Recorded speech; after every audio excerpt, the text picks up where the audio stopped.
In 25 minutes, it's Bonanza, but now we're going to meet some of the show dogs preparing for next week's Crufts.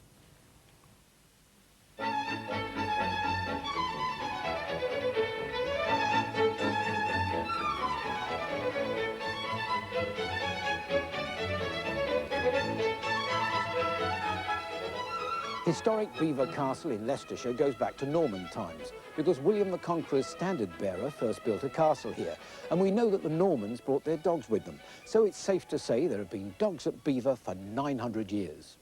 I'll be looking at gun dogs, castle hounds, a local speciality dog, and I'll be meeting two young people, one who's achieved her ultimate ambition very early in life, and another who's just starting out on that road. We'll be finding out what interest the ladies in the elegant drawing rooms had in dogs.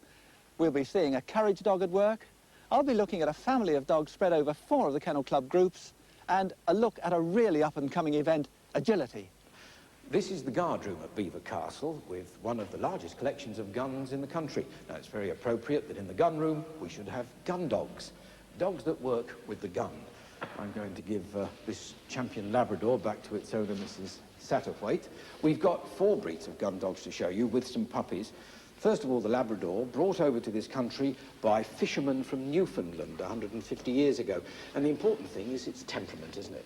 Yes, it is, because they're used not only as companions, but as guide dogs, gun dogs, tracking dogs, and seeking out drugs. So they must have an equable temperament, which is in their breeding completely. And next we have the English setter, a very ancient breed, this, because it was known to work something like 400 years ago. Very attractively marked, this one. And the important thing here is exercise. Indeed, very much so. They have to have a lot of free exercise. They're not suitable for small houses, small gardens or flats. They must be well exercised, otherwise they get a bit uptight. And the Irish Water Spaniel, bred in Ireland, of course, around 1830. There's some poodle in this breed, and some setter, and a bit of bloodhound, but it's a very pure breed now, of course, owned by Mrs. Durrance, this show champion, with a sense of humour. Oh yes, it's a highly intelligent breed. They do have a great sense of humour, and in actual fact, in order to appreciate, you've really got to own one and try and train one. And you've got a lovely baby puppy here. Yes, this pup is only 12 weeks old. As you can see, the top knot has yet to come down between the eyes, and the ears have yet to grow, and the coat has obviously yet still to develop.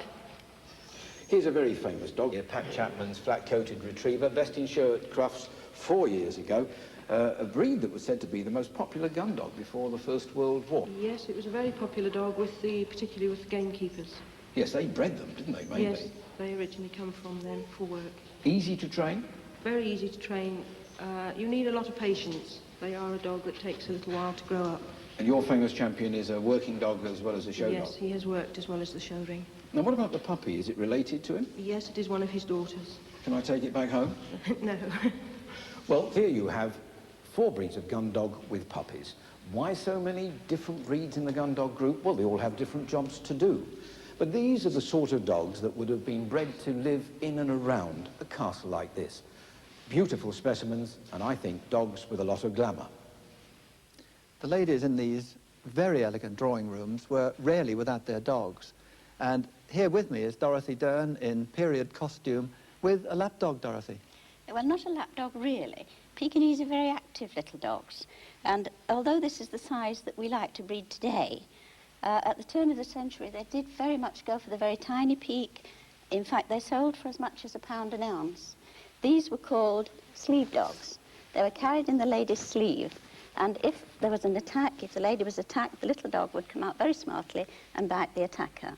A little guard dog, really. Were they happy? Up a sleeve, possibly suffocating, perhaps? Oh, not suffocating. They're quite happy. You see, she's quite enjoying that. And they are very big sleeves.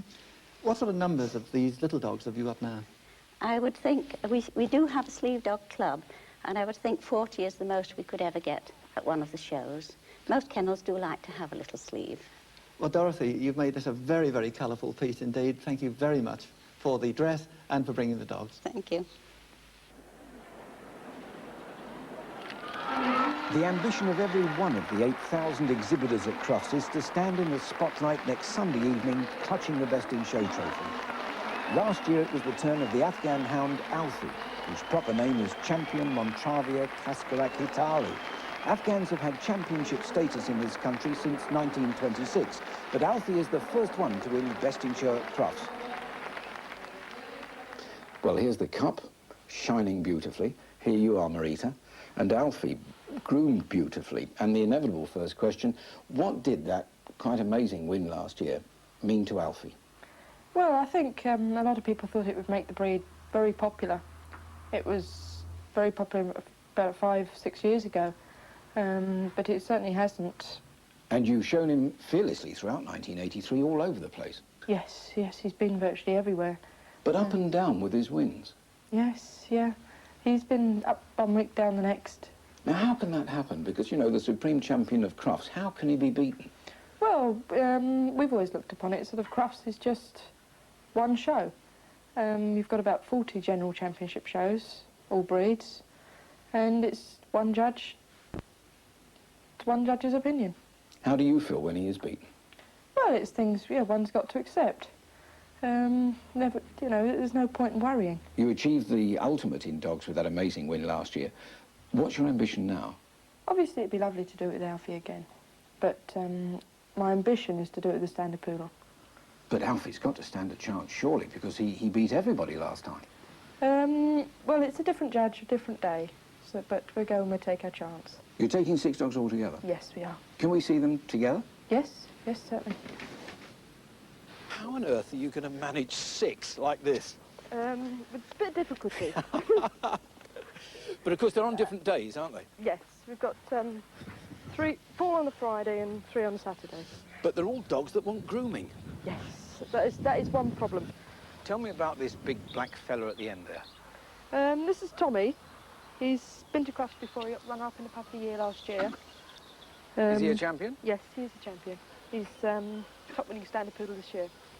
And next to him, the golden Afghan. She's nice and feminine, isn't she? Yes, it's Secret. She's hasn't been shown a lot this year, but she's sort of gained her junior warrant and she's done well. And the Bichon Frise, still a new breed, a fairly new breed in this country. Yes, he's new to the kennels. He's done winning in the past and he's just recently come to the kennel. And the Lhasa Apsos, I love those. She's a new venture for me anyway. My mother bred her, but she's been to 3 shows and got 2 firsts and a second, so... Good enough. Yes, certainly. And I've got Timothy, a black standard poodle, still a puppy. Yes, he's just a year. Done much for you? He's best puppy in show at recent club championship show. He's very promising. And Alfie, of course. Not Yes, much more we can say about him. No. Supreme champion at Crufts, wind-swept and wind-blown, but looking great. With his Best in Show win, Alfie is part of Crufts history, but these dogs will never compete at Crufts. They're the Duke of Rutland's foxhounds, and they make up the Beaver Hunt. The man in charge of them is huntsman Robin Jackson. And Robin, you don't compete with these dogs, of course, in ordinary dog shows, do you? We don't, no. You've got... Now, I mustn't call them dogs, they're hounds, aren't they? They are, yes. And I mustn't say you've got 120. We've got 60 couples. 60 couples Yes. here. Do you know all their names? Yes, I do, yes. They're all completely different. Although they look very similar, they're all marked completely different. And when you're walking with them every day, all day, you soon get to know. And do they come to their names when you call? Yes, they should, yes, yeah. Now, there must have been something like this hound here at Beaver for something like 900 years. But how old is this particular pack? This pack goes back to 1760, but there were deerhounds at Beaver from 1680 onwards. Have you got pedigrees for all these We individual have, yes, pedigrees? for every hound. And do you do your own breeding here? Yes, we do. And rear all the puppies? We do, yes. So if you have a litter of puppies, do you keep the whole litter?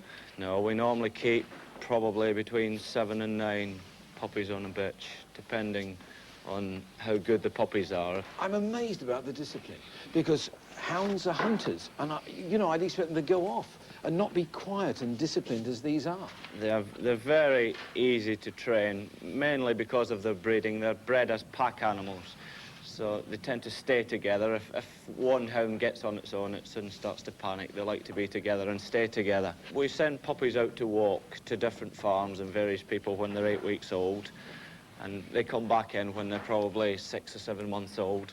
And we then couple them up to an old hound with the pair of couples, which are two collars joined together with a piece of chain.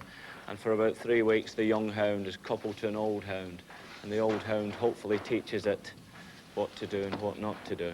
How do you get them to the meet?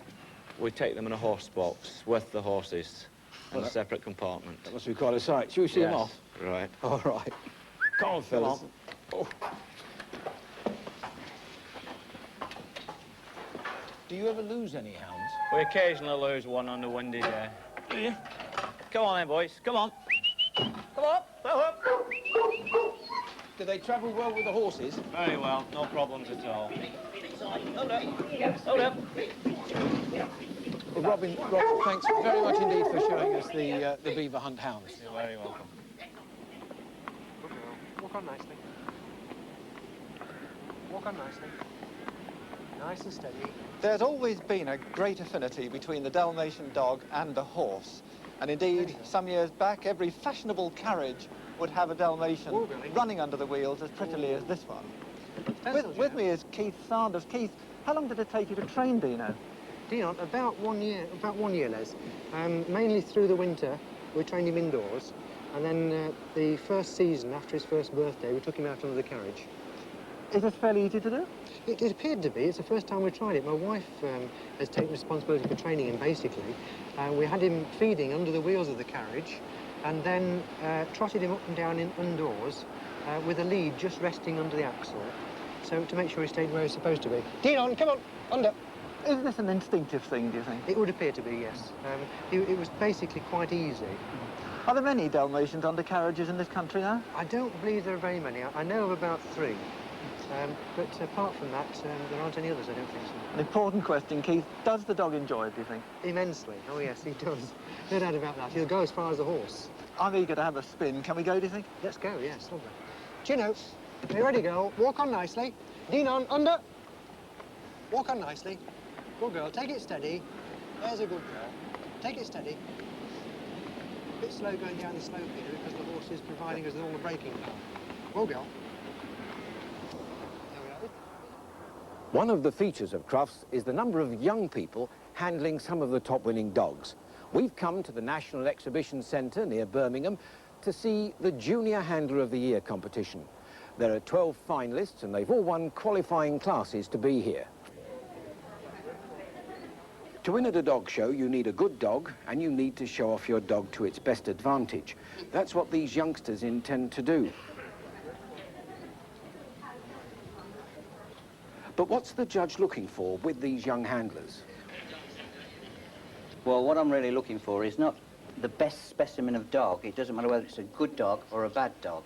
It's the handler's capability, such as if something goes wrong and the dog happens to stumble off the table, does something wrong in the ring. I'm looking for the junior handler that can cope with the situation best. And if I send them in a reverse circle, I want the dog on the side of the judge all the time. I'm looking for a child or a junior that can cope with this situation best of all. So it's not really a pretty child and a pretty dog? No, definitely not. It's the one that can cope with the situation best in this sort of atmosphere, which is unusual for them. With the final 6 sorted out, the judge ordered all competitors to change their dogs. And this is where the youngsters really had to prove their worth. A difficult job handling someone else's dog, which may be a different size and temperament, a real test of their skill.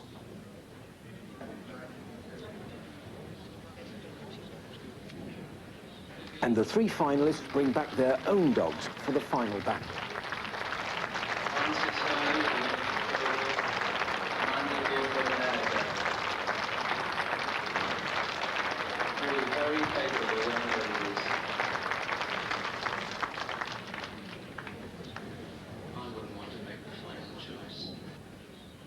And the winner is 17-year-old Rebecca Gilbert from Huntingdon, here with her Basset Griffon Vendée.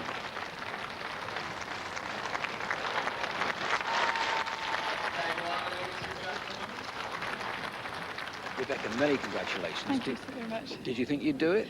Well, I knew I was with a 1 in 12 chance, but I really didn't think I'd win. No, I didn't. But what about when you changed the dog? That must have been difficult. Well, it was difficult, but I was lucky. I had a dog, you know, who behaved for me, and the lady who owns it explained very nicely what to do, and I was just lucky. Anybody could have won. This is very exciting, isn't it, for you? It is, yeah. It's the best thing that's ever happened to me. And all that training that you did. Well, it makes it all worthwhile, doesn't it? But as I said, it could have been anybody who won, you know. Now give a tip to another youngster with a dog. I just like to say, have patience, and if you don't win to start off with, just keep going. Practice makes perfect. Rebecca, thanks very much. Congratulations again. And now back to Les at Beaver. As at any other show, the dogs at Crufts will be divided into 6 groups, and we'll find Spitz breeds in 4 of those groups.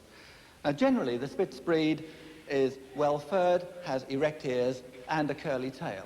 There are exceptions, of course, but we're looking at some of the more typical Spitz, like this Alaskan Malamute, 125 pounds of dog, the cart horse of the Spitz breeds.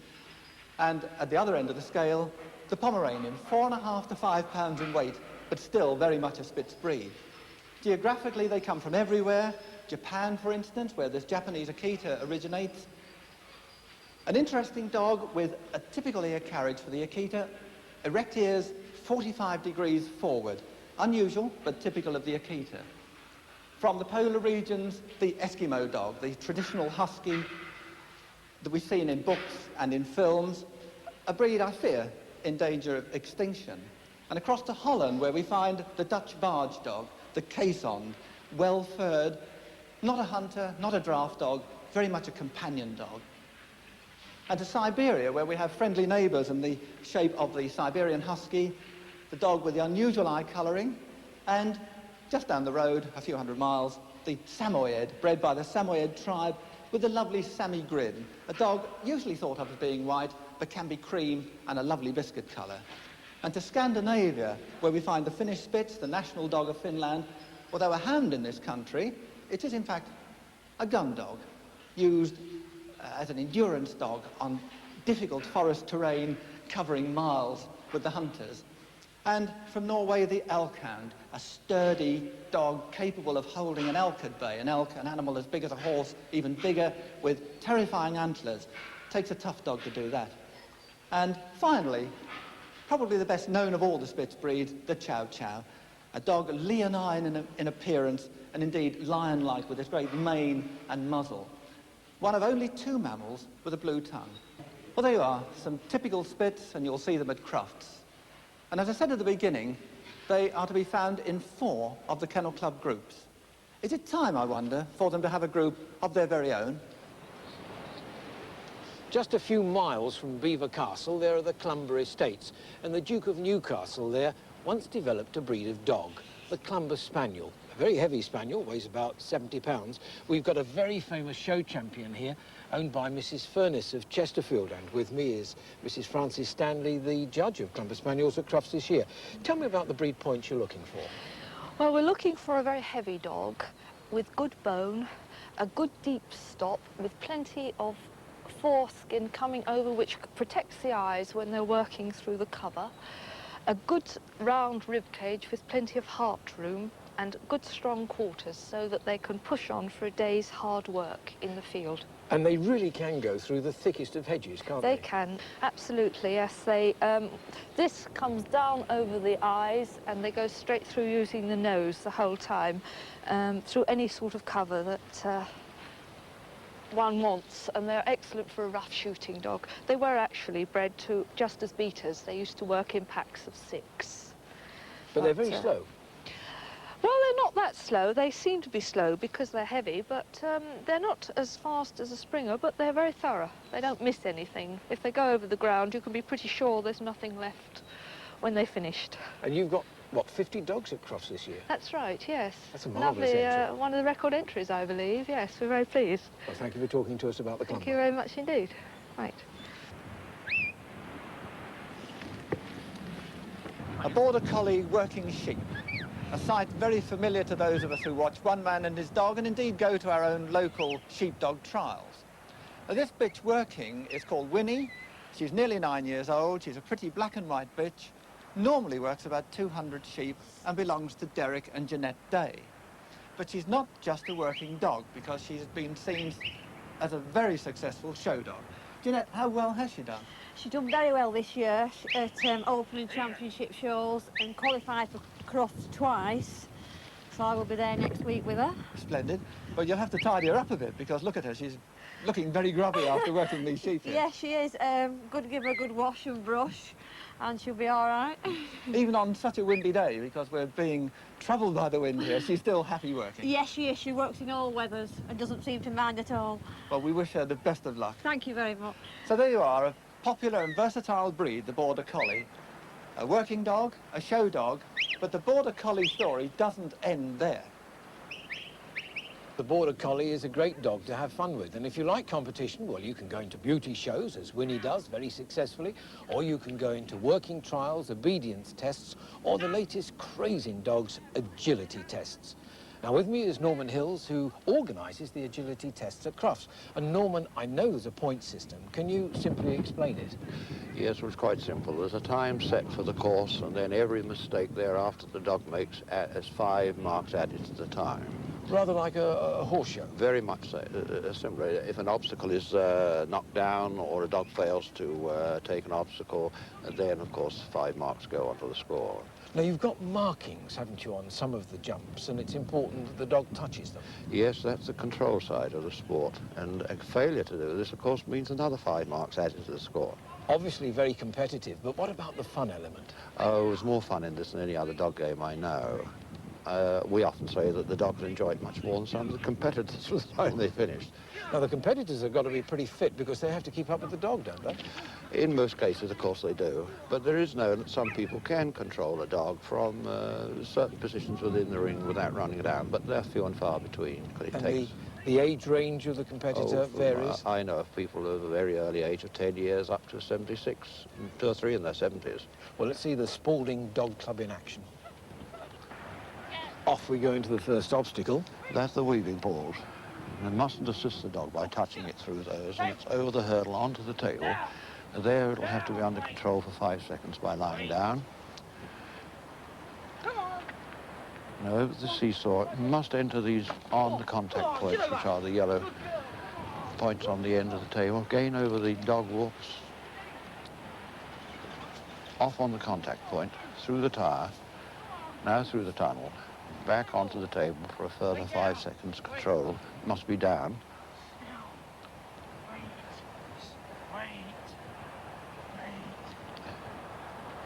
Away over the hurdle, through back, and now onto the A-frame, enter onto the contact point, off, that was all right.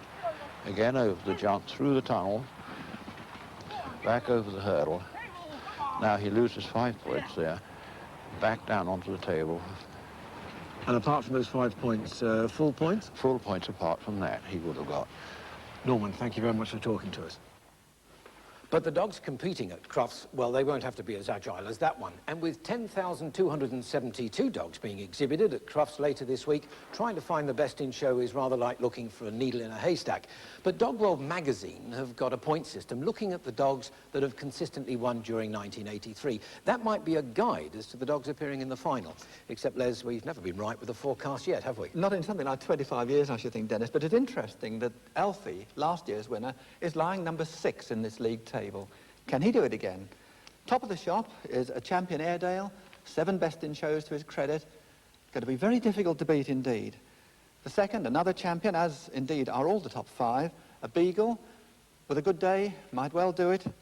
Third is the Old English Sheepdog, a very glamorous dog, and if he moves well, gets the crowd behind him, he's going to be difficult to stop.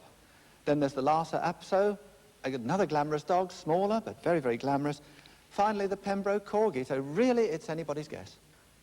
So next Sunday evening, the best of over 10,000 top dogs will stand in the spotlight as supreme best in show at Crufts. And remember, at Crufts, you get the best of British.